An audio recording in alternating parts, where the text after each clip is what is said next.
بس الحل كان واحد: الصدقة. انت عندك كم صاحب في دايرتك؟ 10؟ 20؟ تعرف النهاردة تلف عليهم كلهم وتسألهم كم مرة في حياتهم حصل معاهم انهم طلعوا صدقة لوجه الله من هنا والخير نزل يرف عليهم بعدها من هنا؟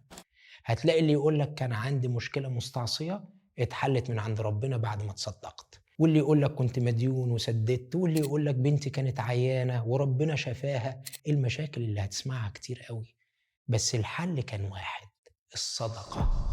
الناس دي مشاكلها اتحلت لأنها اشتغلت عند ربنا. وشوف انت بقى لما تشتغل عند ربنا، مكافآت وحوافز وتأمينات وحلول لكل مشاكل حياتك، والفرصة قدامك وباب التعيين ما بيتقفلش. عايز تشتغل مع ربنا بالقطعة؟ كل ما تحصل لك مشكلة ولا تحتاج منه طلب تقوم تطلع صدقة، هو كريم ومش هيكسفك. عايز تبقى ناصح وتشتغل معاه على طول وانت معاك او مش معاك، هتكسب اكتر بكتير.